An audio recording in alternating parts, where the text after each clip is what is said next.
네, 이번에는 주요 사건 사고들 짚어보겠습니다. 먼저 울산 화력발전소 사고 현장에서는 이틀째 구조 작업이 이어지고 있습니다. 또 윤석열 전 대통령 부부는 오늘 법원에 첫 동시 출석을 했는데요. 양지민 변호사와 짚어보겠습니다. 안녕하십니까? 안녕하세요. 네.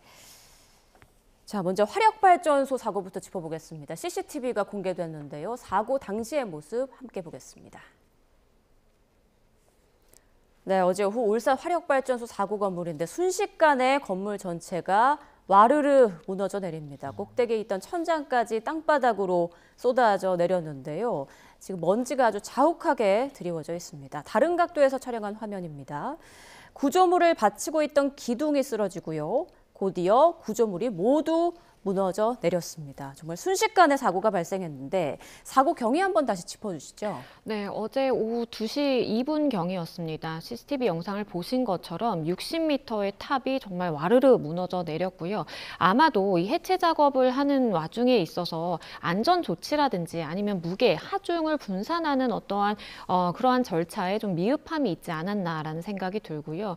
당시에 작업자가 있던 상황이었기 때문에 당연히 인명 피해까지 지금 연결된 상황이고 아직도 구조하지 못한 2명의 근로자가 있는 상황이기 때문에 빠른 구조 대책이라든지 관련해서 해결책이 빨리 나와야 되는 그런 상황으로 보입니다. 네, 계속해서 양지민 변호사와 함께 법적인 부분도 좀 짚어보겠습니다. 향후 수사가 불가피할 것 같은데 이 정도면 중대재해처벌법에 해당하지 않을까 싶습니다. 검토가 반드시 필요해 보입니다. 중대재해처벌법의 경우에는 2022년에 1월부터 이제 시행이 되고 있는 법률인데요. 우리가 어떠한 저런 근로 현장, 산업 근로 현장에서 사망자가 한 명이라도 사망하는 사고가 발생하면 중대재해처벌법에 따라서 처벌 가능합니다.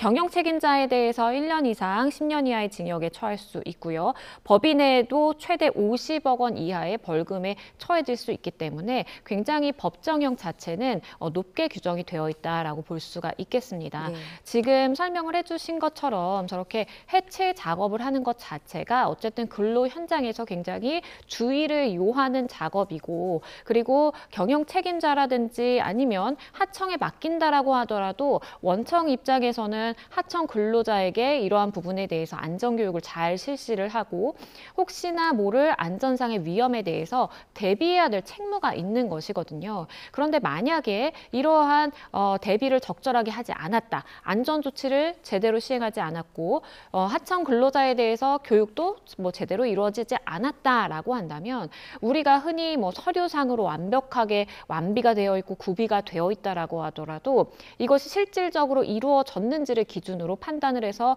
처벌할 수 있기 때문에 일단은 중대재해처벌법 위반 사항이 있는지를 반드시 짚고 넘어가야 되는 상황입니다. 네. 안전사고에 대한 최근 법원의 판결은 어떻습니까? 좀 책임을 강하게 묻는 분위기입니까? 과거에도 이 동일한 업체에서 운영하는 이 화력발전소에서 2016년에 인재사고가 발생한 바 있습니다. 2명이 사망을 했었는데 네. 그때는 중대재해처벌법이 시행되기 전이었거든요. 그래서 사실은 업무상의 과실로 인해서 사람이 사망했다라는 부분에 대해서 무죄 판단이 나왔었습니다. 네. 그런데 지금은 상황이 다릅니다. 중대재해처벌법이 시행된 이후에 실제 모 기업의 경우에는 보관탑, 이 물질을 보관한 보관탑이 붕괴가 된 적이 있었는데요. 1심에서 현장 안전 책임자에게 징역 3년 6개월이 선고가 된 사례도 있고요. 이 사례는 중대재해처벌법이 시행된 이후에 가장 높은 형량이 선고됐던 사례로 물론 1심 판결이지만 하지만 이 선고 사례가 있고요. 그 외에도 승강기 추락 사고라든지 아니면 수영장의 이 천장이 붕괴된 사고에 대해서도 작업자라든지 아니면 관련자들에 대해서 실형 내지는 집행유예형이 선고가 됐기 때문에 유죄의 가능성은 굉장히 높다라고 볼 수 있겠습니다. 네, 사고 현장에서 또 어떤 소식 들어오면 저희가 속보로 전해드릴 거고요. 다음 이슈로 넘어가겠습니다. 자, 오늘 윤 전 대통령 부부가 같은 날에 재판을 받고 있는데 대기실에서라도 혹시 만날 가능성 없을까요? 만약에 같은 층 그리고 같은 법정에서 시간이 겹친다면 이 대기하는 장소가 같기 때문에 사실은 만날 가능성이 있는데요. 윤 전 대통령과 김 씨의 경우에는 사실상 만남의 가능성은 없다라고 보는 것이 맞겠습니다. 윤 전 대통령의 경우에는 417호 법정에서 이 재판이 진행이 되고 김건희 씨의 경우에는 311호 법정에서 진행이 됩니다. 물론 10분, 5분의 굉장히 짧은 이 재판 시간 차이가 있다라고 하더라도 실질적으로 이동하는 경로 경로를 통제를 할 수가 있기 때문에 일단은 교정 당국에서는 두 사람의 만남을 이제 통제하기 위해서 별도의 이제 경로를 마련했다라고 지금 알려지고 있는 상황이고요. 그 이유는 뭐 보안상의 이유도 있지만 두 사람이 사실상에 지금 여러 가지 혐의를 받고 있는 상황인데 그 혐의의 공범이라고 일컬어질 만한 사건들도 많습니다. 그렇기 때문에 원칙적으로 공범들끼리 만나서 뭐 이야기를 나눈다라든지 만남을 하는 것 자체는 증거 인멸과도 연결이 될 수 있는 부분이기 때문에 이 부분은 이제 법원이나 아니면 교정당국에서도 철저하게 통제를 하고 있는 것으로 보이고요. 현실적으로 두 사람이 같은 건물에는 있지만 만날 가능성은 없어 보입니다. 네. 윤 전 대통령의 재판과 김건희 씨의 재판 각각은 또 어떤 재판인지도 소개를 좀 해주시죠. 윤 전 대통령의 경우에는 당시에 체포 방해 관련된 혐의에 대해서 재판을 받습니다. 그리고 김 씨의 경우에는 자본시장법 위반이라든지 아니면 공천 개입 의혹에 대해서 오늘 재판이 진행이 되는 것인데요. 일단은 이 윤 전 대통령에 대한 이 공판에서는 박종준 전 경호처장이 이제 증인 신문에 참여를 할 예정이고요. 당시에 이제 체포영장이 집행되는 과정에서 혹시나 윤 전 대통령이 경호처에게 어떠한 명령이라든지 지시를 하달해서 체포를 방해하기 위한 행위를 한 적이 있느냐 이런 부분이 주된 쟁점이 될 것으로 보이고 김 씨의 경우에도 오늘 명태균 씨가 나옵니다. 관련해서 공천 개입 의혹이라든지 당시에 김 씨라든지 뭐 아니면 윤 전 대통령과 실제로 뭔가 연락을 주고받고 커뮤니케이션이 있었는지 이런 부분에 대한 질문이 이어질 것으로 보이고요. 또 도이치모터스 주가 조작 사건의 1차 주포로 알려지고 있는 뭐 이모 씨의 경우에도 출석을 하게 될 예정입니다. 네. 그런데 김건희 씨의 새로운 명품 수수 의혹이 또 불거졌어요. 인테리어 업체 측으로부터 디올 가방과 의류를 받았다 이런 의혹이죠. 맞습니다. 이와 관련해서 압수수색도 이제 이루어졌는데 과거에는 이 이제 21g이라는 이 업체가 건설기본법 위반을 했다라는 부분에 조금 초점이 맞춰져 있다면 이 최근에는 이 관저 관련해서 공사에 지금 집중을 하기보다는 이 관련성에 그러니까 김 씨와 이 21g 대표의 아내와의 그 관계에 더 이제 초점이 맞춰진 그런 느낌이 듭니다. 왜냐하면 지금 알려지는 바에 따르면 김 씨에게 이 아내가 실제 명품 가방이라든지 그리고 이 샤넬백을 교환하는 데 있어서 필요했던 금원 300만 원을 실제 지급을 했다라는 지금 의혹이 있는 것이고 만약에 이것이 관저 공사라든지 이런 것들을 수주하는 대가로서 지급이 됐다라고 한다면 충분히 문제가 발생할 수 있는 것입니다. 그렇기 때문에 특검 입장에서는 지금 디올 가방이 김 씨에게 전달이 됐다라고 보고 있는 상황에서 그 가방 실물을 좀 확보하기 위해서 노력하고 있는 것으로 보이고요. 지금 김 씨를 둘러싼 여러 가지 명품 수수 의혹이 있는 상황인데 여러 주체들이 나눠져 있거든요. 그런데 지금 말씀해 주신 그 21g 대표 부인과 관련해서는 이 가방이라든지 아니면 금원이 지금 문제가 되고 있는 상황입니다. 어제 압수수색 영장을 보면 김건희 씨는 참고인 신분이었는데요. 그러니까 만약에 뭐 업체 측에 대가를 주진 않고 명품 가방 같은 것만 받기만 한다면 이거는 뭐 혐의가 인정 안 되는 겁니까? 그런데 현실적으로 그렇게 보기는 어렵습니다. 우리가 뭐 예를 들어서 뭐 몇만 원짜리 뭐 그냥 선물을 건넸다라고 한다면 그렇게 선회를 할 가능성도 있어 보입니다. 그런데 지금 이야기가 되고 있는 그 명품 수수 의혹의 경우에는 뭐 적게는 몇백만 원대 아니면 많게는 수천만 원대에 이르거든요. 우리가 몇백만 원, 수천만 원의 선물을 아무런 대가 없이 수수했다라고는 사실 합리적인 의심에 비추어 봐서도 납득이 되지 않는 부분이 있기 때문에 이것은 청탁이 오고 갔을 가능성이 있다라고 수사기관은 집중을 하고 있는 것이고 실제 판례에 따르더라도 우리가 선물을 건네면서 나에게 이런 특혜를 줘 아니면 내가 공사를 수주할 수 있게 해줘라고 명시적으로 청탁을 하는 것도 물론 청탁이지만 묵시적 청탁도 인정을 하고 있습니다. 막연하게 내가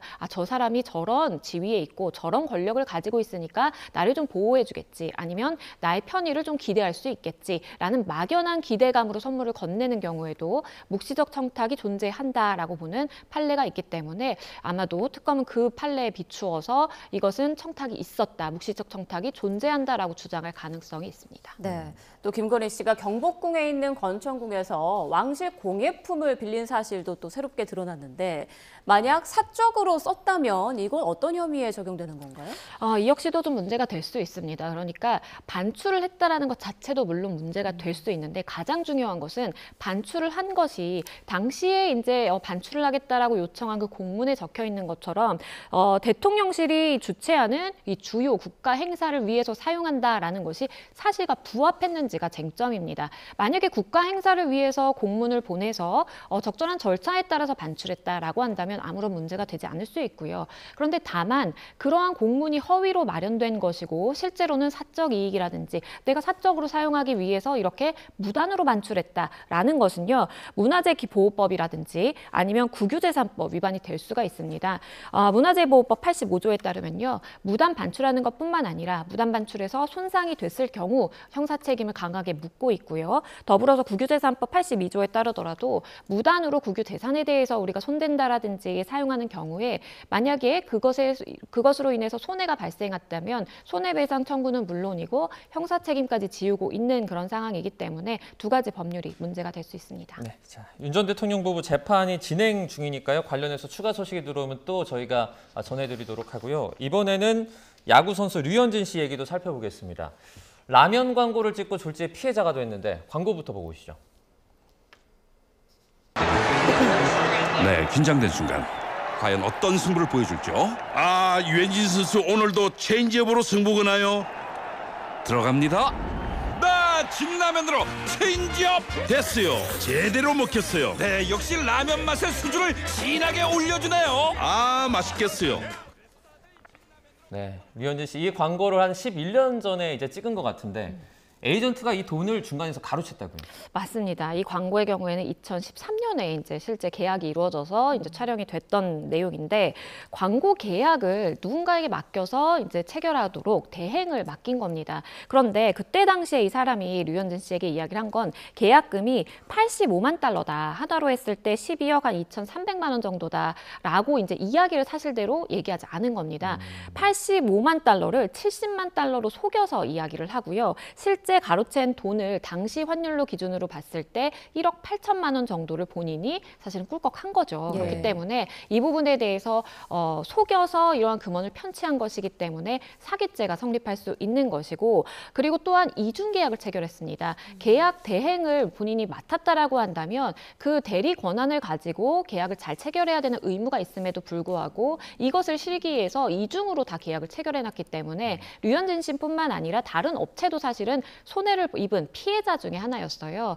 1심에서는 징역 2년 6월이 선고가 됐고요. 그런데 2심에서는 지금 감형이 돼서 감경된 형량이 선고가 됐습니다. 네, 말씀하신 것처럼 지금 2심에서 1심보다 이제 감형이 됐잖아요. 그 이유는 뭔가요? 일단은 피해자들과 다 합의가 됐습니다. 류현진 씨도 아마도 이 피고인이 접촉을 해서 손해를 본 금원에 대해서 아마 배상을 했을 가능성이 있고 여기에 더불어서 본인이 입은 어떤 정신적 피해라든지 손해에 대해서 다 배상을 했을 가능성이 있어요. 그리고 이중계약을 체결했던 그런 업체도 피해가 있었는데 그 부분에 대한 다 합의가 이루어졌다라고 재판부는 봤거든요. 그래서 이러한 제3범죄에 있어서는 합의 여부가 굉장히 중요하고 양형에도 큰 영향을 미치는 요소입니다. 그래서 이런 부분이 작용이 돼서 1심에서는 징역 2년 6개월이었지만 2심에서는 징역 2년에 집행유예 3년 그러니까 풀려날 수 있는 겁니다. 실제로 실형을 살지 않아도 되는 그런 부분이 있었고요. 그리고 200시간 사회봉사 명령이 내려졌습니다. 네, 통상적으로 봤을 때 그냥 판례를 보면 이게 뭐 적당합니까? 아니면 과합니까? 어떻습니까? 일단은 이러한 제3범죄에서는 합의가 굉장히 중요한 요소이기 때문에 정확한 금액은 나오지 않았지만 피해자들이 피해를 입은 그러한 금전보다 더 높은 금원으로 이렇게 합의가 이루어졌을 가능성이 있겠고요. 그렇다면 재판부 입장에서도 실제 피해자들이 입은 피해보다도 더 많은 이제 금원을 피고인이 마련을 해서 이렇게 합의를 했다라는 것은 그만큼 진지하게 반성하고 합의를 위해 열심히 노력했다라는 부분이 참작이 되기 때문에 징역형이 선고가 됐다가도 이 집행유예형으로 내려갈 수도 있는 것이고요. 이것은 누가 뭐 다친다라든지 사망했다라든지 이런 범죄가 아니기 때문에 합의라는 요소가 굉장히 강하게 작용한 것으로 보입니다. 네, 피고인이 반성을 한다는 점도 양형의 하나의 이유가 됐다고 하는데 법원에서 반성의 진정성을 어떻게 판단하는지 이 부분도 궁금합니다. 반성의 진정성이라는 것은 단순히 우리가 뭐 반성문을 굉장히 많은 수차례에 뭐 걸쳐서 제출을 한다 이렇게 단순히 이제 판단하기는 어렵고요. 피고인이 과거에 어떠한 범죄 전력이 있었는지, 예를 들어서 과거에 사기 범죄 전력이 있는데 몇 년 후에 또다시 같은 일을 저질렀다라고 한다면 실제 아무리 반성한다라고 이야기를 하더라도 이 사람이 진지한 뭐 반성이라든지 죄를 뉘우치고 있다라고 판단하기는 좀 어려운 측면이 있고요. 그런데 이제 초범이고 그리고 합의를 위해 노력했고 또 본인이 반성문도 제출을 하면서 이 피해자들과의 관계에 굉장히 많은 노력을 기울였다라고 한다면 그런 부분이 이제 반성한다라고 해서 참작될 수 있습니다. 이 피고인이 최후 진술에서 선처를 해준다면 그동안 이제 실망 끼쳤던 분들께 최선 다해서 보답하겠다 이렇게 했는데 보통 뭐 연예인들이 무리를 일으켰을 때 이런 말 하잖아요. 좀 이런 어떤 최후 진술이 실제 영향을 좀 미치나요? 뭐 영향이 아예 없다라고 볼 수는 없겠지만 일단은 본인이 그만큼 반성한다라는 취지로 최후 진술의 기회를 부여했고 실제 그러한 취지로 이야기가 나온 것으로 보입니다.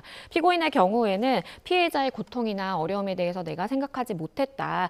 최선을 다해서 내가 앞으로 보답하겠다라는 이야기를 했고 그리고 무엇보다 가장 중요했던 것은 피해자들이 선처를 해달라고 탄원서를 수차례 제출했거든요. 네. 이러한 부분이 가장 주요하게 작용했다라고 보입니다. 네, 그렇군요. 알겠습니다. 지금까지 양지민 변호사와 주요 사건, 사고들 짚어봤습니다. 고맙습니다. 고맙습니다. 감사합니다.